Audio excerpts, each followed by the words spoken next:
¿Ya? Entonces vamos a ir empezando porque esta clase es bien amplia, la verdad el tiempo no sé si nos alcanza para todo lo que hay que explicar, pero vamos a hacer lo posible. Entonces vamos a empezar, por favor ubíquense.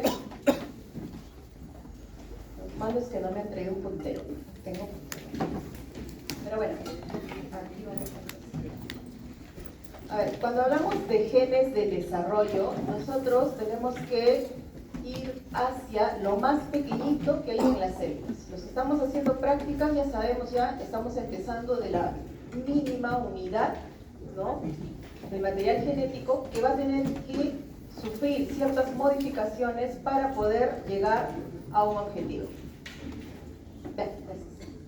Entonces, al igual que nosotros todos los días estamos renovando células, igual estas proteínas o estos genes van a tener que estar involucrados también en el proceso inicial de la vida, ¿no? Entonces, por eso es que vamos a hablar hoy día acerca de estos genes, qué genes intervienen para que se dé todo ese proceso de desarrollo embrional, ¿ya? ¿Y qué pasa cuando esto no se da de la manera correcta?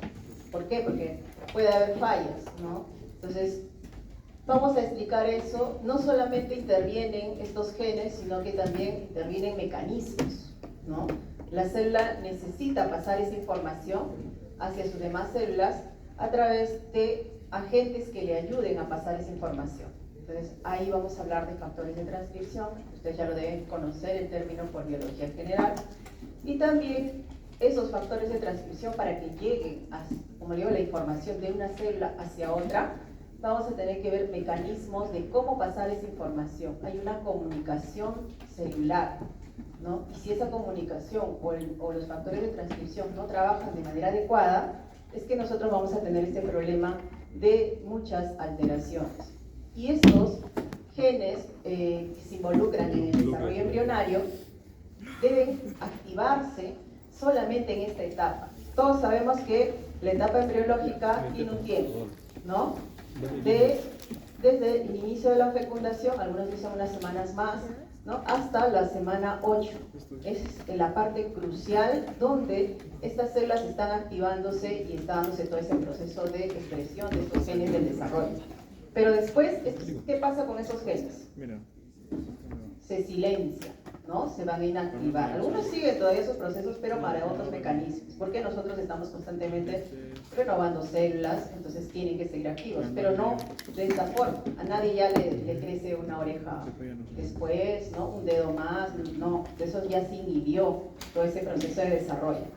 Entonces, también vamos a hablar qué pasa cuando estos genes no se silencian, ¿no? Y se los relaciona más a procesos de cáncer. Entonces, porque genes de desarrollo está incluido también en lo que es crecimiento celular. Entonces, ya con esta introducción, como les dije, voy a tocar esos puntos que vemos aquí, ¿no? La introducción se les estoy dando ya. Entonces, vamos a ver estos genes reguladores, cómo es que se expresan a nivel genético en esta etapa de desarrollo. Y estos genes reguladores, como les digo, para pasar la información tiene que haber comunicación entre las células, ¿no? Y hay diferentes tipos de comunicación. ¿Qué pasa cuando estos genes no trabajan bien? Van a ocasionar alteraciones. Y eso se debe a una mala expresión genética. ¿Y cómo se relacionan estos genes del desarrollo con el cáncer? ¿Ya? Entonces ustedes ahí tienen una imagen. A ver, ¿qué cosa ven ahí? ¿Cómo ven el fenotipo de esos bebés? Claro, son diferentes, se podría decir, razas o diferentes poblaciones, pero todos están normales, fenotípicamente normales, ¿no? A nadie le sobra ni le falta nada. Uno diría, pues son niños perfectos ahí. Y acá, ¿qué ha pasado ahí? Todos estos bebés o estos productos, porque algunos no son viables, ¿no?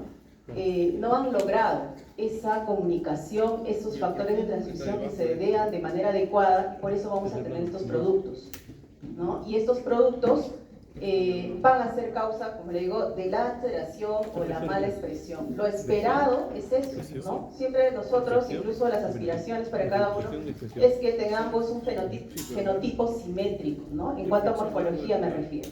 Que si yo hago una rayita acá, ¿no? Entonces todo lo que está acá sea igualito a lo que está acá. Mientras más simetría hay, llegamos a la perfección, ¿no? Y es eso para los que hacen las cirugías, por ejemplo, plásticas, ven esa parte, ¿no? Que todo sea simetría. Y para que se dé ese fenotipo, tienen que interactuar genes a través de proteínas, proteínas que mandan, proteínas que obedecen, ¿no?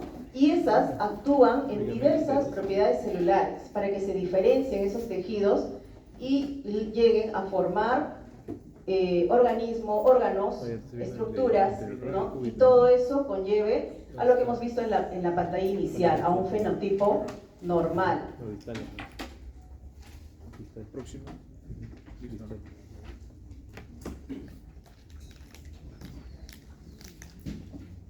Ya, muchas gracias. Entonces, nosotros aquí vemos, como les digo, esa falla que ha habido, ¿no? Entonces, aquí todo esto ha fallado, toda esta parte de acá, todo este mecanismo que se tiene que dar en como una secuencia, una cascada, ha fallado y por eso nosotros tenemos estos fenotipos. Como les digo, algunos de estos son viables, ¿no? Que en el camino pues van a tener que recibir ciertas cirugías para corregirlas, y otras no, otras, estas de acá, se abortan, son nonatos, ¿no? O incluso ni siquiera llegan a tener viabilidad dentro de la placenta, ¿no? Van a morir antes de tiempo.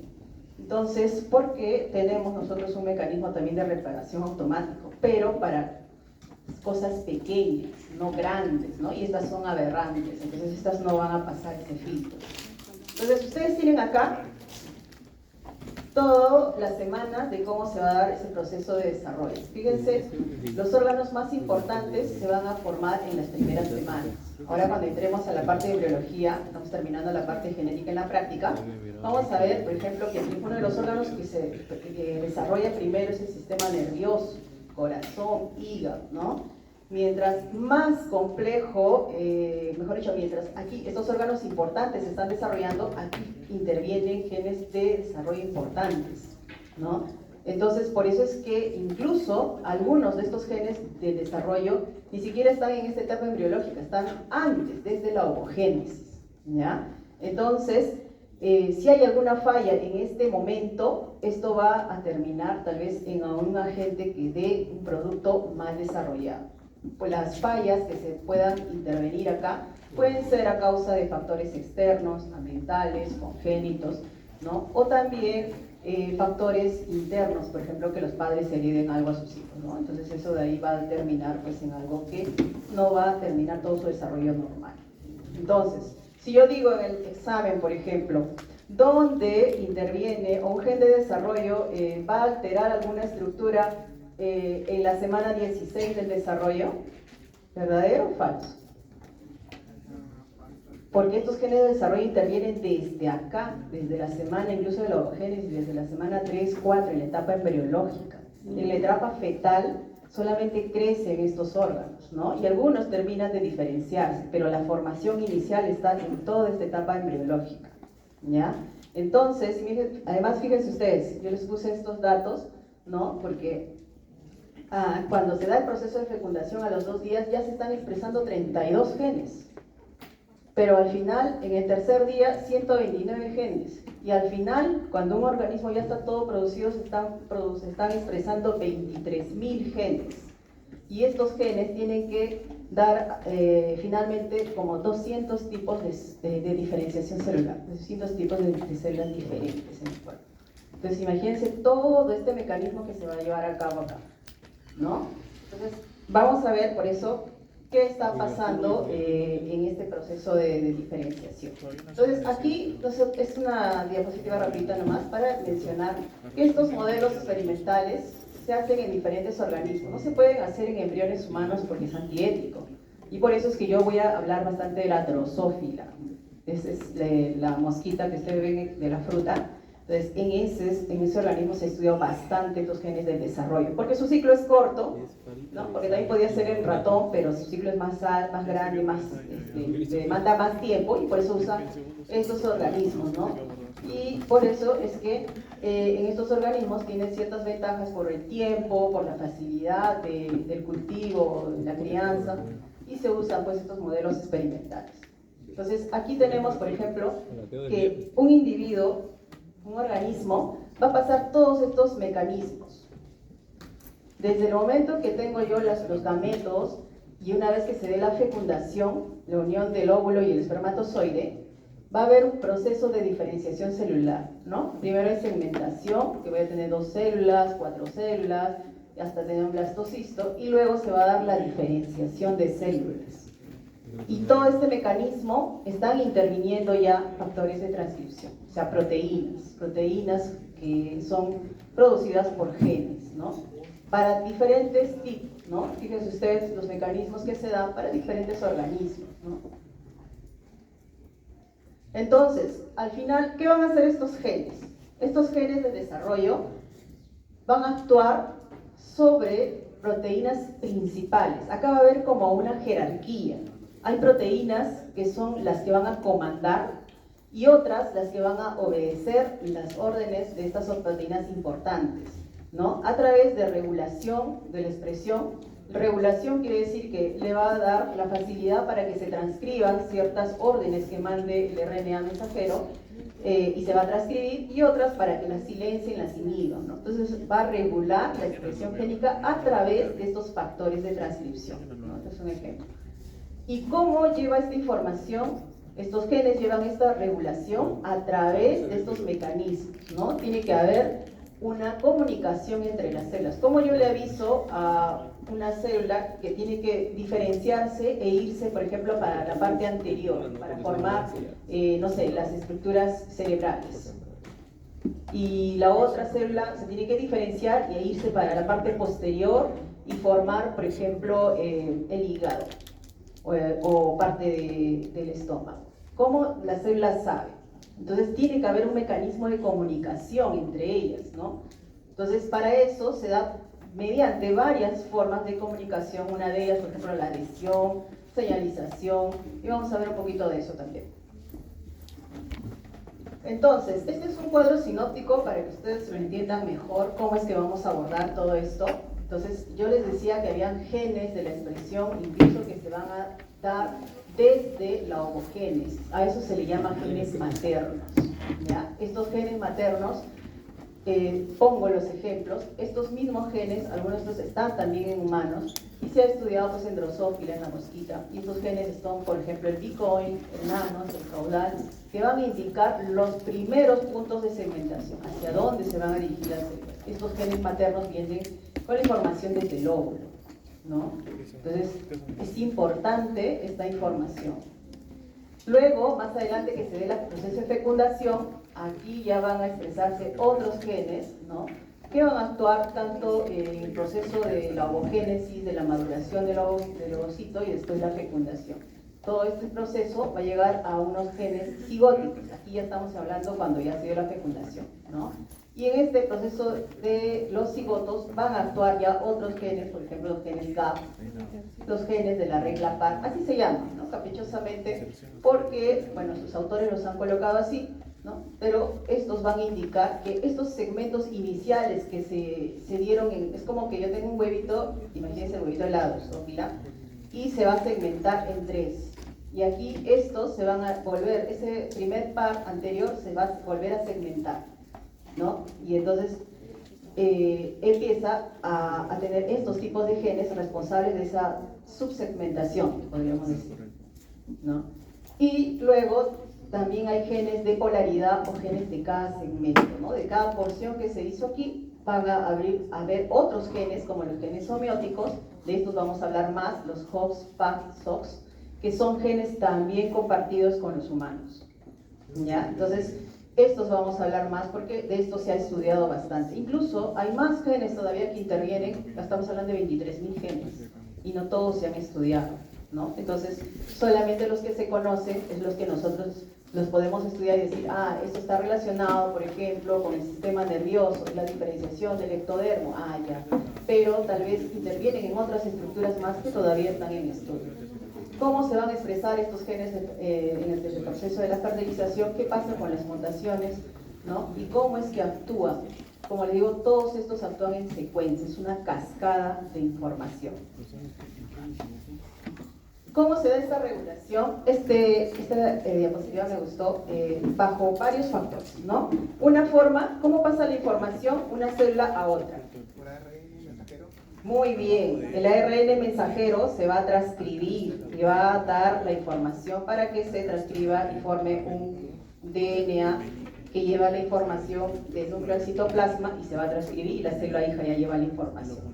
Pero tenemos 23.000 genes, pero no esos 23.000 genes están involucrados en el desarrollo embrionario, solo algunos.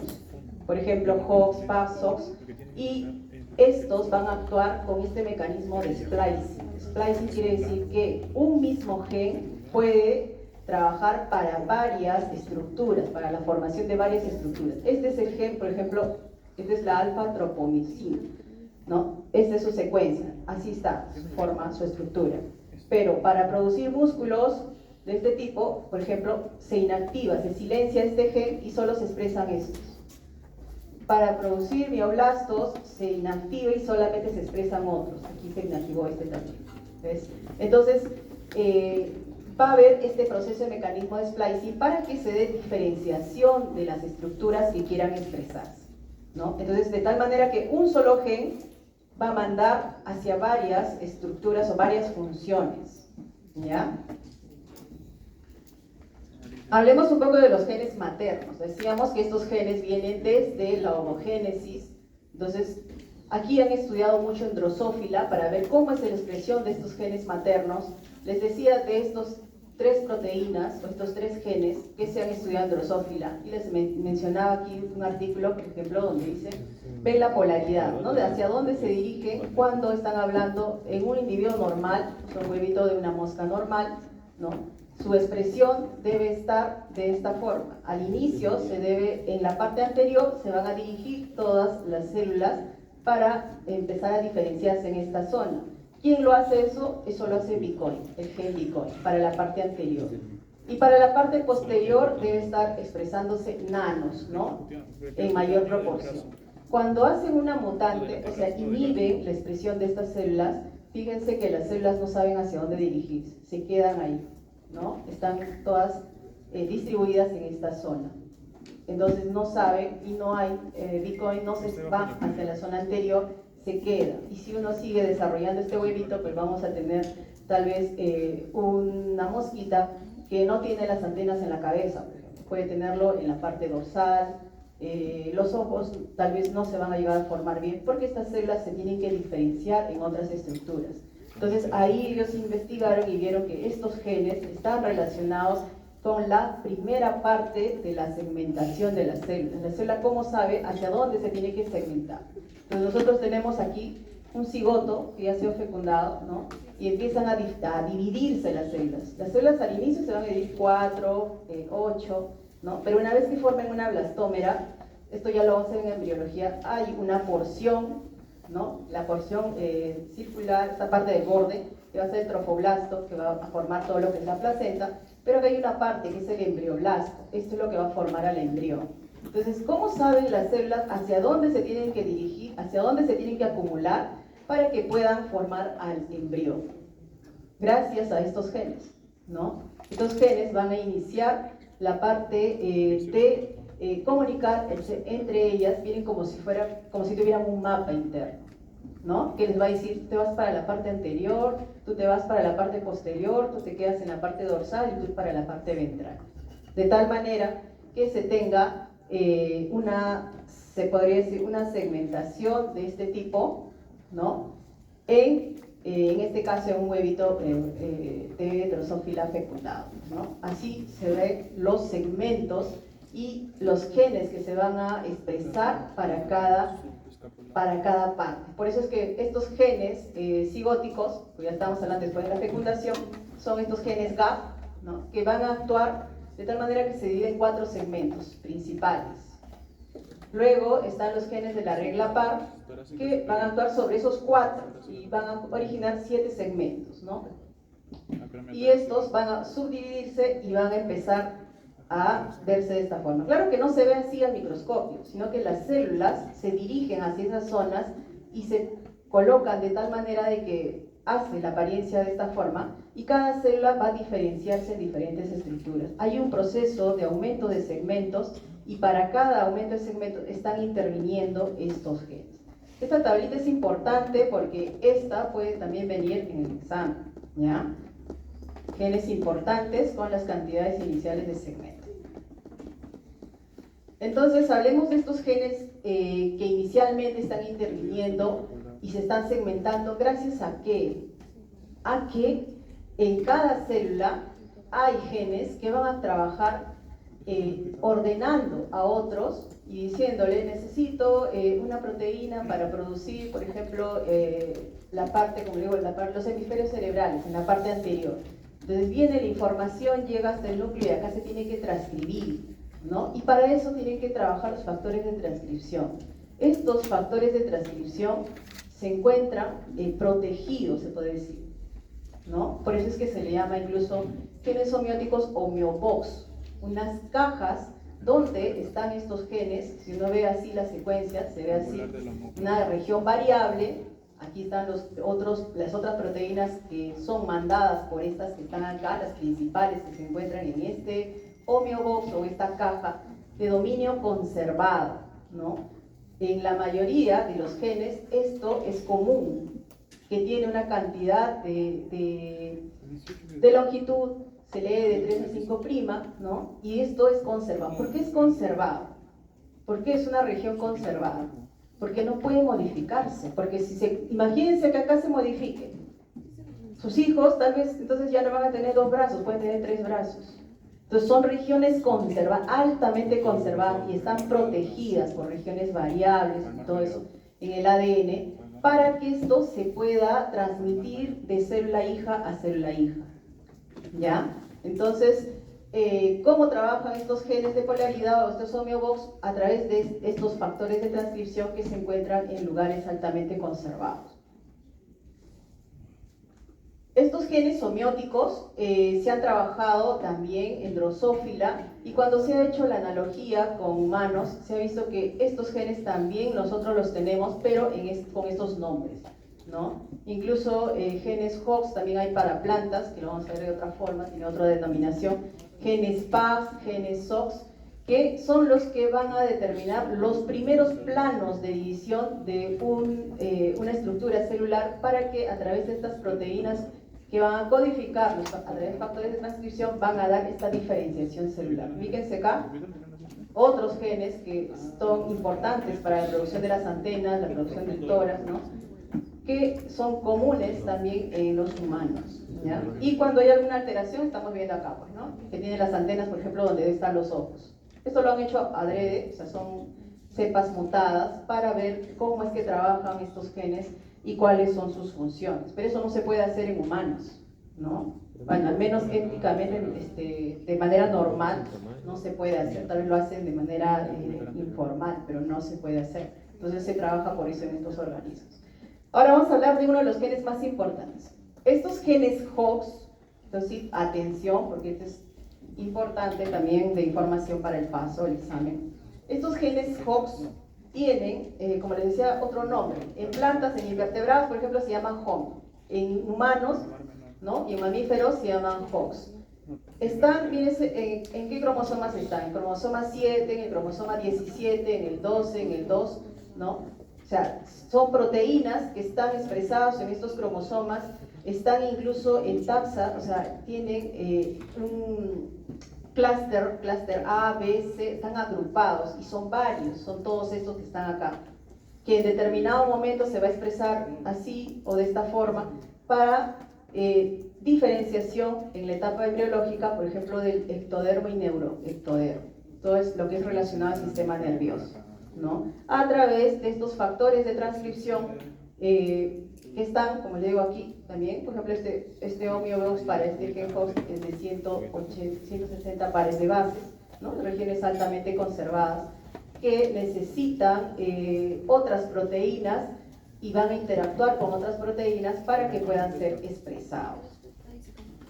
¿Qué pasa cuando funciona mal? Por ejemplo, aquí, fíjense, el gen HOXD13, si es que haya una alteración en esta expresión de este gen, una mutación, vamos a tener que el desarrollo normal, por ejemplo, en este caso de los dedos, no es de esta forma, ¿no? Aquí los dedos no se han separado de manera normal, ¿no? Incluso más aberrante de que esta modificación, que esta mutación en esta acá, puede producir alteraciones en relación o con otros genes más, ¿no? Este es uno del cromosoma 8 en el brazo P, que es la focomelia, ¿no? Aquí al menos las mutaciones están en los dedos, quiere decir que la alteración no ha sido tal vez en las primeras semanas, pero acá ni siquiera se formó el muñón del brazo ni nada, ¿ves?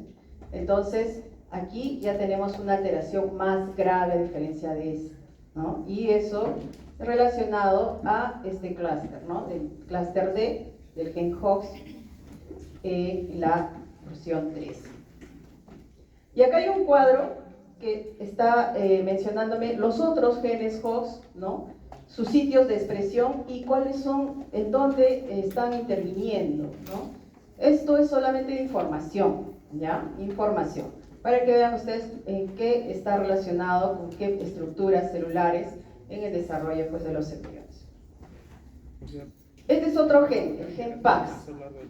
Este gen PAX es importante también para la diferenciación, ¿no? También está, fíjense aquí, en varios cromosomas. El cromosoma 20, 14, 10, 9, 2, 1, 7, 11, ¿no? Y son diferentes tipos. Su expresión en humanos, ¿no? Lo que va a producir, ¿no? Y sus sitios de expresión. Entonces, son varios, yo puedo decir, genes del gen PAX, son 9, que están interviniendo también en el desarrollo del sistema nervioso y en la columna vertebral, ¿ya?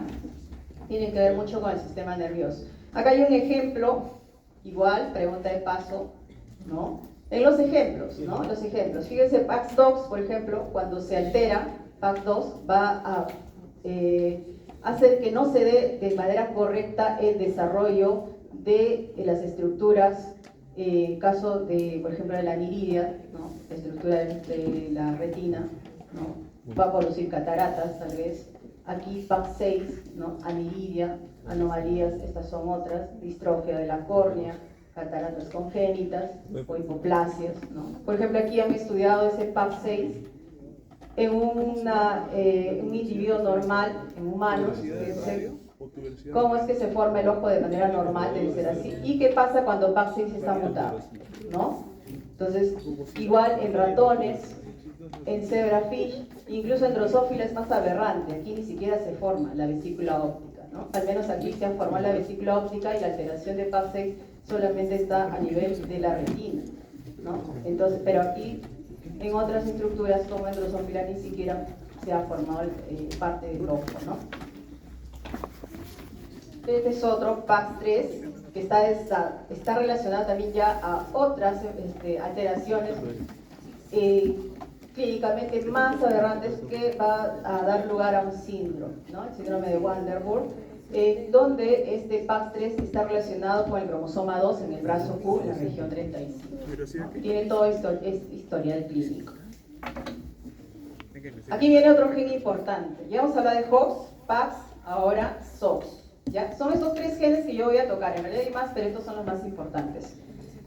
Este está relacionado, acuérdense siempre, SOX X viene del gen relacionado a sexo, ¿ya? Un sexo nemotecnia, SOX, sexo. ¿Y con qué sexo? Con el sexo masculino. Este gen SOX es un gen homeótico, un gen de homeodominio conservado que actúa sobre otro gen. Como le digo que va en cascada, este va a actuar sobre el gen SRI. ¿Para qué? Para que a través de la expresión de SRI va a dar lugar a la diferenciación de las células germinales en la etapa embrionaria y se vea desarrollado todas las estructuras masculinas, entre estas está el testículo, ¿no? Sobre células de Leydig. Pero si hay alguna mutación en cuanto a esto, no se va a desarrollar de manera adecuada. Me va a dar una agenesia gonadal, incluso parte del tracto urinario, ¿no? La parte renal. me va a dar una diferenciación urogenital mala si es que hay alguna mutación. ¿Ya? Entonces, eso es importante. Por ejemplo, SOX2 está también trabajando para el desarrollo, ¿no?, de células de desarrollo nervioso y el cerebro. ¿Ya? Esta es una tablita que no voy a considerar, pero es información también para ustedes, donde estamos viendo a SOX interviniendo, ¿no?, los diferentes tipos de SOX interviniendo en la formación de todas estas estructuras en el desarrollo embriológico. Es complejo, por eso es que le digo que yo a veces lo veo, qué aburrido aprenderme todo esto, pero no lo voy a tocar en el examen. Pero es información que ustedes tienen que saber, ¿no? Entonces los coloco ahí de todas maneras. Mira que le estoy hablando de las fijas, ¿no? Acá tenemos también la continuación de la tablita. SOX tiene varios clústeres también, ¿no? Hemos visto A, B, ¿no? Está también SOX 10, 7, 17, todo en la intervención de las funciones a través de todo el desarrollo embriológico, que tiene que ver también con la parte, como les decía, sexual, ¿no? SOX 3, hemos hablado de SOX 3, SOX 30 también, que interviene sobre este tema. ¿Qué pasa cuando falla? Esto sí, pregunta también de paso, ¿ya? De paso de examen. Por ejemplo, SOX 9 interviene sobre otras proteínas. Fíjense acá, esta es una vía normal de maduración, de formación de los huesos, ¿no? SOX 9, de manera normal, va a trabajar sobre otro gen, que es el COL2A1. Y entonces el huesito crece así, de manera horizontal, de manera normal, ¿no? En cambio, cuando hay una alteración de este gen, ¿no?, y no se expresa, esto quiere decir que no se expresa el gen COL2A1, el hueso se deforma. ¿Y esto qué va a originar al final en la formación? Nosotros vamos a ver esta formación de los huesos, fíjense acá, ¿no? A esto se le llama, bueno, esta es una característica, pero este caso de campomelia, displasia campomélica, es más complejo aún, ¿no? Tiene otros cuadros clínicos, pero en esta zona es porque el gen SOX dejó de funcionar, ¿no? Y va a producir, pues, esta malformación de las estructuras óseas. Claro, displasia campomélica tiene todas estas otras alteraciones. Acuérdense que es en secuencia. Ahorita vamos a ver que si esto se llega a formar mal, las estructuras de estas zonas también no funcionan de manera correcta y todo es una secuencia, ¿no? Que al final incluso va a derivar, pues, en esto de lo que es una mala diferenciación sexual. Estos son otros genes. Habíamos dicho que hay genes importantes. SOX, HOX y PAX son genes maestros, se le puede decir. Y esos actúan sobre otros. Uno de esos genes subordinados, algo así, son los genes Sonic Hedgehog. Que su traducción es así porque el que lo analizó vio que en el ISO de Mars se expresaban estos genes y ya le quiso poner ese nombre, ¿no? Que son llamados también genes morfógenos. Acuérdense, pregunta de paso, ¿ya? Yo digo, ¿cuáles son los genes morfógenos que intervienen en el desarrollo embriológico? Son estos de acá, los Sonic Hedgehog. Estos son otros tipos, voy a hablar más de este, ¿no? Entonces, son los genes que intervienen también en la parte inicial del crecimiento de las extremidades, por ejemplo, ¿no? También en la organización del cerebro, la formación del tubo neural, lo han estudiado en diferentes organismos. En este caso es como un ratoncito, ¿no? Me parece que es un ratoncito, feto de mutante, donde ven cómo es que una mutante para este gen deja de desarrollarse las extremidades, ¿no? Incluso, como digo, es una cascada. Si yo inhibo al inicio, tal vez va a empezar a formarse de esta forma, ¿no? Al inicio no se llega a formar, pero después también, si es que se sobreexpresa, va a formar una polidactilia también. Entonces, de esa forma ellos relacionan cómo es que interviene este gen y lo relacionan con la parte morfógena, ¿no? Entonces, en el caso aquí lo han estudiado en las extremidades.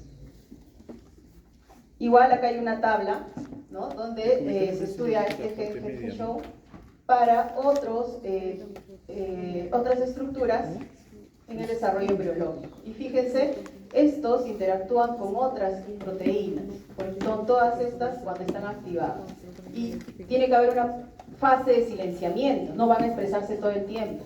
Y estas otras son las que las suprimen. Por ejemplo, para que se dé la diferenciación de las neuronas motoras, va a expresarse NKX6, NKX2, pero cuando ya terminan de diferenciarse, ya tienen que inhibirse, no se van a seguir expresando. Entonces vienen estas proteínas supresoras, PAP6, PAP, que inhiben a estas otras para que se dé todo el proceso, ¿ya? Entonces, es una cascada de señales. Yo siempre hacía esa analogía, les decía que estos genes importantes es como cuando uno quiere construir un edificio. ¿Quiénes son los más importantes en la construcción de ese edificio? Los ingenieros, los arquitectos, que van a diseñar los planos para que se dé todo ese proceso. Pero el plano no se va a hacer solo, lo tiene que hacer y tiene que ordenar hacia otros subordinados. ¿Quiénes son? Los albañiles, los gasfiteros, los electricistas. Esos son las otras proteínas reguladoras, ¿ya? Y los genes importantes, como HOXPAC, son como los ingenieros, ¿no? Los arquitectos que están a la cabeza y están ordenando. Si la información de ese plano no llega bien, por ejemplo, hasta el último escalón, hasta el gasfitero o hasta el electricista que tiene que hace mal algo, no va a llegar a funcionar bien ese edificio. Entonces, es igual acá, ¿no? Entonces, estamos viendo la intervención de estos genes importantes en todas estas estructuras. Igual, acá hay otro cuadro donde intervienen estos genes, ¿no? Y las proteínas que están interactuando con ellas, y en algunos casos ven una rayita. Quiere decir que ni siquiera se han descubierto cuáles son las proteínas supresoras cuando están estas ya inactivadas, ¿no? De esas sí van a inactivar en algún momento, pero no se sabe todavía cuáles son las proteínas supresoras. Esa película de 2016, capaz a estas alturas ya se sabe, ¿no? ¿Y qué pasa cuando falla? Cuando falla Hess-Show, por ejemplo, vamos a ver en este cromosoma 7, en el brazo Q, va a producir una alteración que es la holoprosencefalia. O sea, hay una diferenciación celular errónea, ¿no? Aquí ustedes están viendo, no hay una vesícula óptica para cada lóbulo, para cada ojo, ¿no? Solamente uno. Hay una plogóside, pareció que esto no es nariz, es simplemente una estructura como el del elefantito, ¿no? Rojita. No hay nariz. Entonces, ¿qué ha pasado aquí? Esta alteración es a causa de este gen Hess-Show que no se ha expresado en las etapas tempranas del desarrollo. ¿Por qué se altera? ¿Por qué no se expresan esos genes? Porque desde el inicio puede ser que también haya afectado a algún agente externo, no todo es que viene heredado, ¿no? Pueden haber factores externos como mutaciones que se den a causa de factores teratógenos que pueden intervenir para que no se dé ese desarrollo adecuado. Por ejemplo, en el laboratorio una vez vino una señora que tuvo a luz a una nena que tenía polidactilia, ¿no? De 6 deditos y encima no se habían separado, todos estaban juntos. Se asustó, se fue y la dejó a la bebita ahí, en la maternidad. Entonces, cuando se hizo el estudio, porque se hizo el cariotipo al bebé pensando que tal vez alguna alteración, algunas de estas alteraciones no se ven en los cromosomas, porque las alteraciones son bien cortitas, bien chiquititas. Entonces, cuando se le preguntó, ya la señora se le ubicó, pues tuvo que pasar por consejería y todo eso, porque decíamos que eso era operable, eso no había ningún problema. Entonces la señora dijo que ella trabajaba en un campo agrícola, fumigaba, así embarazada. Y esa puede ser un agente teratógeno que haya producido que se dé esa malformación en la formación final, pues de la separación de los deditos. Para que se separen los deditos tiene que haber un proceso de apoptosis, porque al inicio nos sale como un montoncito. Y para que se separen los dedos tiene que haber apoptosis entre los dedos, ¿no? Hay una comunicación, una información de la célula que dice, ¿sabes que tú tienes que morirte en este límite para que se empiece a separar, ¿no? Y eso no pasó. Entonces, se le explicó, se le dijo que eso era solamente externo, que no iba a tener más hijos así, si se cuidaba, pues sí. Y bueno, todo tuvo un final feliz, ¿no? Entonces, aquí continuamos. Les decía que para que estos genes lleven la información hacia otras células, tiene que haber comunicación entre células. Esa comunicación es a través de señales. ¿Y esas señales cómo se llevan? ¿Cómo yo llevo la información? Viene así y ya, esta célula ya sabe lo que tiene que hacer, pero ella solita no va a trabajar, tiene que avisarle a su compañera que nos han pedido producir proteínas para formación de, por ejemplo, células nerviosas. ¿Cómo saben? A través de ligandos. Estos ligandos van a llevar la información a varias vías de comunicación. Esas vías de comunicación también están expresadas por genes, ¿no? Estos son genes que van a llevar la información hacia el núcleo y van a también producir ciertas proteínas que van a llevar la señal hacia otras células vecinas, ¿ya? Estos ligandos pueden ser a través de estos genes o también a través de receptores, ¿no? En la membrana citoplasmática hay receptores. Estos receptores son proteínas también, como los NOSH, la receptor tirosina quinasa, ¿no? Las más conocidas, hay muchas más, ¿no? Que interactúan. Incluso estas van a seguir funcionando después del desarrollo embriológico, porque las células se siguen comunicando, ¿no? Por ejemplo, aquellos que se están durmiendo, que estoy viendo ahí, es porque ya tienen un nivel de serotonina alto, da hambre, las 12, qué mal horario que nos han puesto. Entonces, para que llegue esa serotonina al cerebro y los adormezca, tiene que haber información, ¿verdad? Entonces, ¿quién lleva esa información? A través de estos mecanismos de señales, ¿no? Entonces, la célula para diferenciarse necesita también esas señales, ¿no? ¿Y cómo se comunican? A través de esas vías de comunicación. Aquí, por ejemplo, ustedes tienen que las células iniciales, para que se pueda producir una célula hija, ¿no?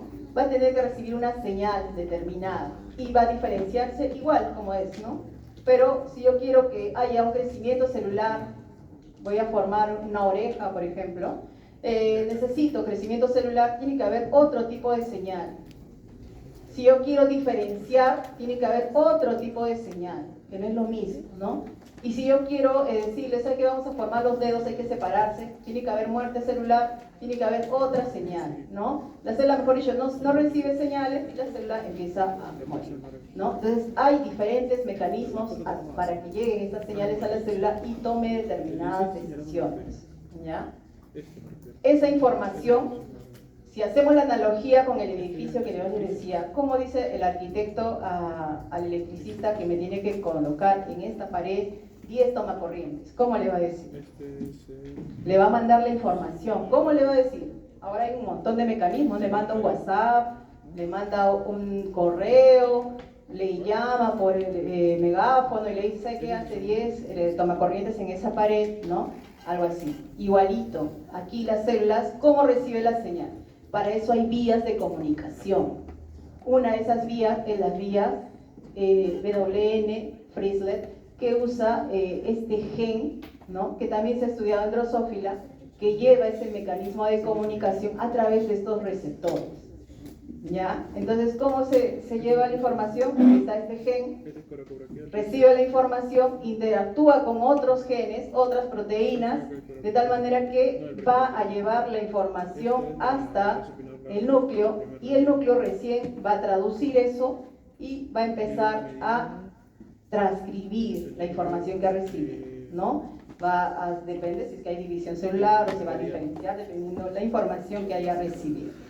Hay muchas vías de comunicación donde interactúan estos genes, todas estas, solo informativo, ¿ya? Porque esto de acá es bien complejo, es mucha biología. Ahí hay un cuadro, que lo coloco de todas maneras para conocimiento. Hay vía canónica, por ejemplo, ¿no? Hay vía no canónica, hay vía dependiente de calcio, hay otros factores de transcripción donde actúa tirosina quinasa para que se dé todos estos procesos de diferenciación. Para que se dé, por ejemplo, el factor de crecimiento vascular epitelial, actúan estos genes, ¿no? O aquí, para que se dé, por ejemplo, está involucrado en el desarrollo de... Esto ya es cuando hay anomalías, ¿no? Acá se han estudiado que si hay una comunicación del calcio con este gen y si hay una alteración, pues esto va a haber un crecimiento celular desregulado que va a provocar tal vez una degeneración de las células prostáticas, ¿no? Y va a conllevar a un cáncer. Entonces se han estudiado todas estas vías de comunicación. Hay más, pero estas son las que se relacionan para el desarrollo embriológico. Vayamos a otro tema ahora. Hemos visto entonces, reanudando todo, genes importantes, ¿cuáles eran? Horse, back, Sox. Eso no se tienen que olvidar. Esos mandan sobre otros, que son los Show, que son los Windhouse, los que he visto hace un ratito, que van a intervenir y van a recibir las órdenes para que se dé ciertas estructuras, ¿verdad? Pero, ¿qué pasa? Ahora vamos a ver, esto ya no estamos hablando de la etapa embriológica, esto ya es el producto. Esto es un poco, no sé por qué no se metió este tema, pero hay que tocarlo. ¿Qué pasa cuando se ha dado toda esa mala formación inicial? Entonces nosotros vamos a tener errores dismorfogenéticos, ¿no? Cuando hay una mala expresión génica y al final ya el producto me va a dar pues alteraciones. Entonces una de esas causas pueden ser congénitas que solamente se adquieren en el proceso del embarazo o algunas heredables, ¿no? O sea, incluso algunas pueden ser por mutaciones puntuales, otras por herencia, ¿no? Otras son ambientales y ahí están los porcentajes, ¿no? Como es que vemos nosotros. Incluso la mayoría está en este de acá, en causa desconocida, porque todavía están en estudios.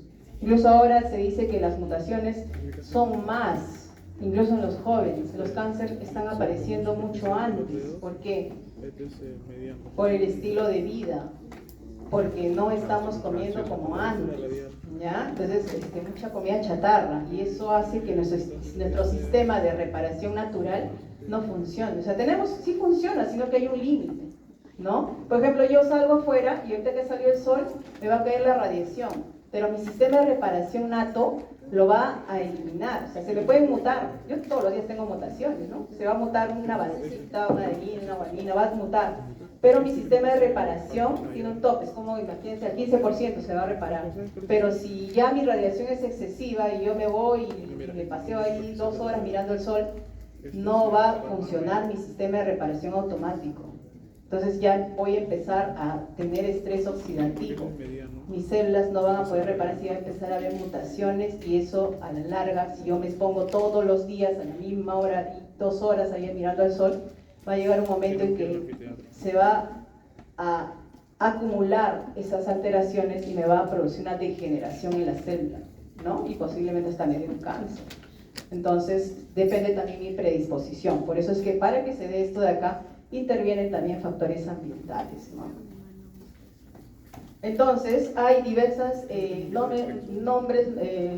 diversas formas de mencionar cuando vemos que estos errores se den, por ejemplo, de manera única, puede ocasionar una malformación, una deformación o una disrupción, y cuando estos, entre ellos, interaccionan, pueden también ocasionar errores morfogenéticos múltiples, ¿no? Cuando hablamos ya de secuencias, síndromes, cuando es un cuadro clínico más complejo, asociaciones, ¿no?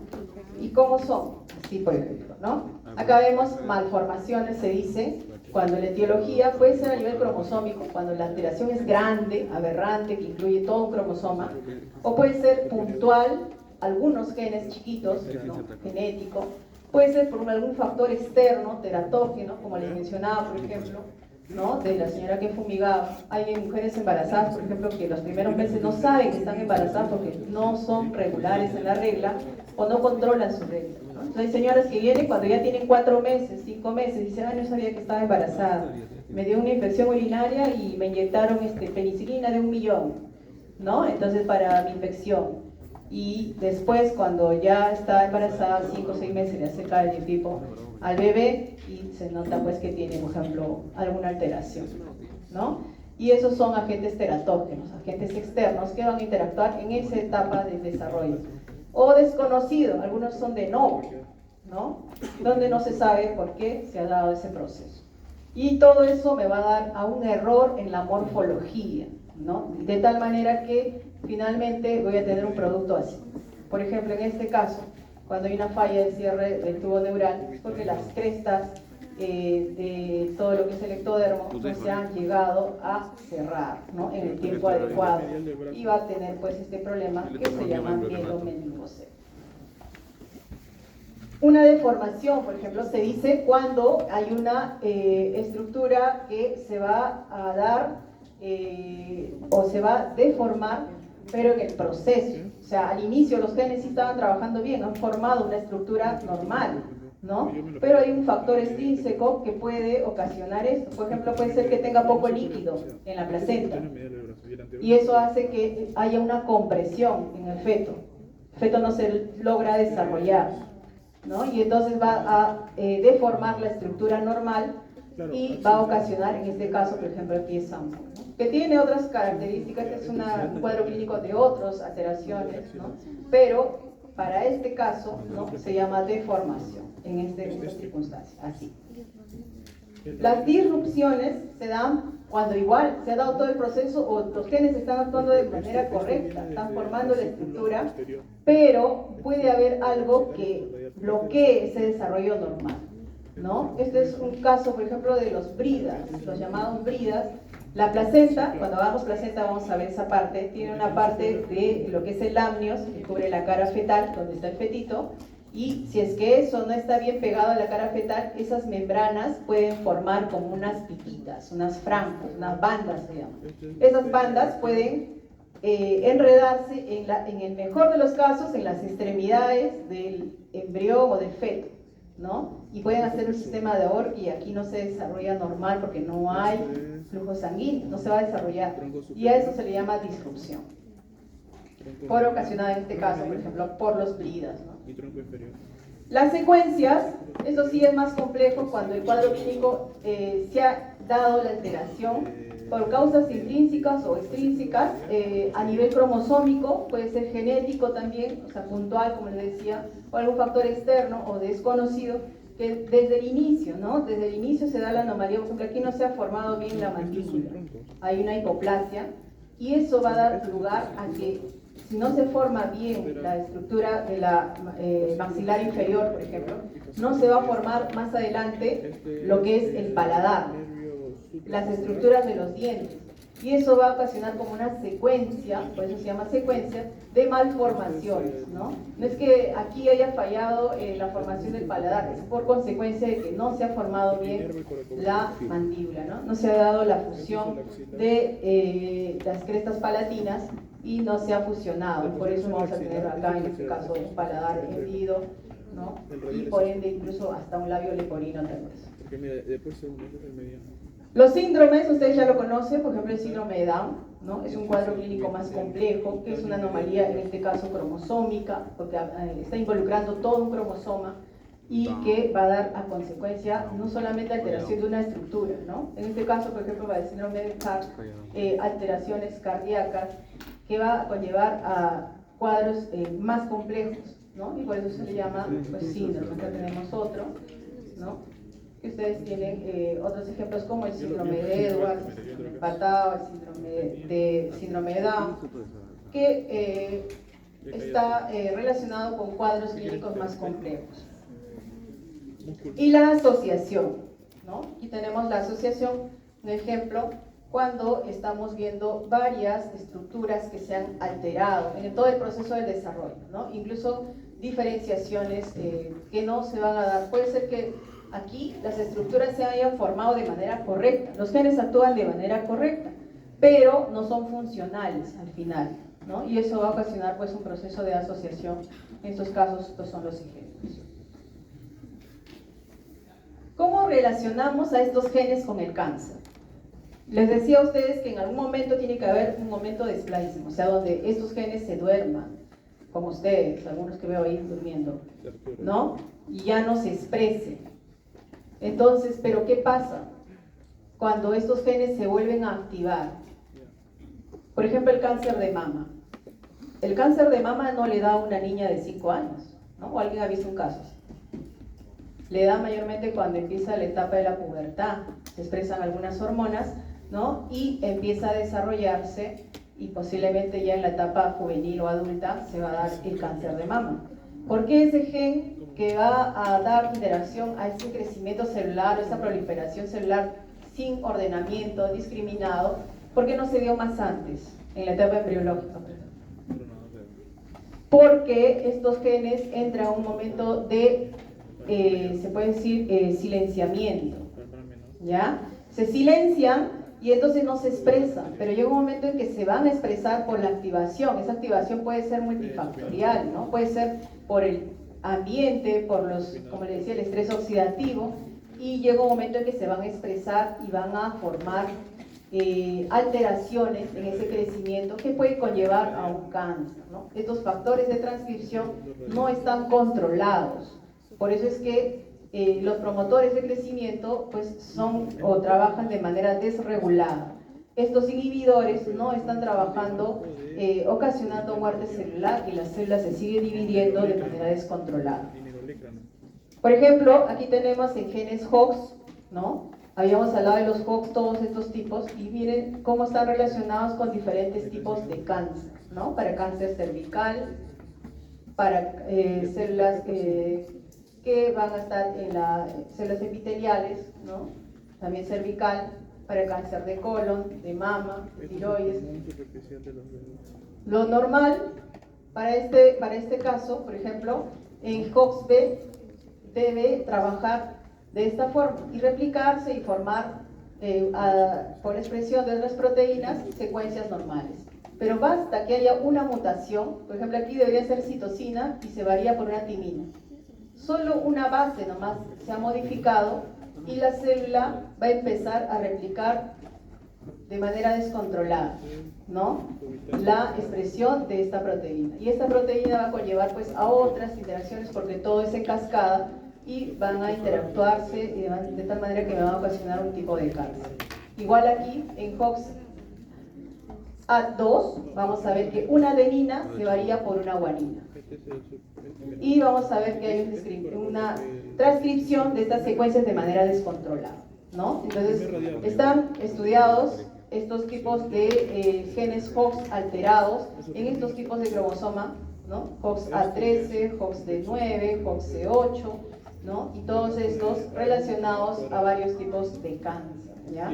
¿Y cómo es que lo han estudiado? A través de estos marcadores, ¿no? Estos marcadores que tenemos acá, ¿no? Marcadores. Le llamamos marcadores porque son secuencias de genes que se expresan junto con estos de acá, interactúan, ¿no? Entonces, este ordena a estos otros para que se dé este proceso de replicación. Entonces, cada uno de estos genes va a interactuar para cada expresión distinta en diferentes tejidos también. Este es un artículo que estaba leyendo hoy día, ¿no? Desde 2024 que ha salido, donde igual relacionan, siguen estudiando, ¿no? Sigue el estudio de los genes HOX que está relacionado a diferentes tipos de cáncer, incluso lo están observando como con fines terapéuticos. ¿Cómo con fines terapéuticos? Está relacionado este gen HOX, por ejemplo, lo han estudiado en este artículo para cáncer de próstata, colorectal, mama, tiroides, ovario, riñón, pulmón, ¿no? Y quieren ver cómo inhibir la expresión de este gen a través de terapia génica, ¿no? Ya se está dando ya con la terapia génica el que manden diferentes secuencias hacia el individuo y ya sea, es como ponerle una inyección con diferentes secuencias que vayan directo hacia estos genes y que inhiban su expresión para poder tratar estas células, ¿no? Entonces, en estos casos, pues, en algunos, las masas musculares están, se puede decir, externas. Un cáncer de mama, yo sé dónde está el tumorcito y puedo dirigir mis células que están tratadas con esas secuencias que van a inhibir justo sobre esa masa celular que se encuentra, ¿no? Igual también están estudiando, todos estos están en estudios para tratar y verlos con fines terapéuticos. Este es otro, los genes PAX relacionados a cáncer también, imagínense, fíjense ustedes acá, ¿no?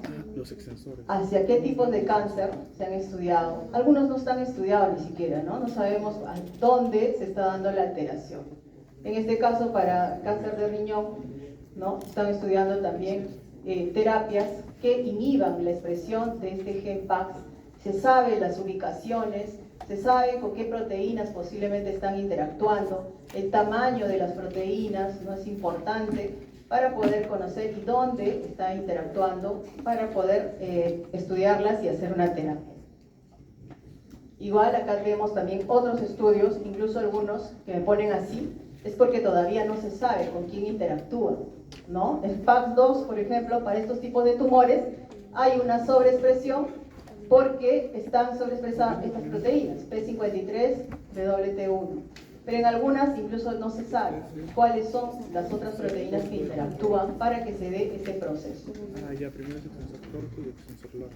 Igual acá tenemos otro cuadro para genes COX y otros tipos de cáncer. No, primero el código clínico. Bien, jóvenes, eso ha sido el tema de hoy. Gracias. Sé que el tema es engorroso.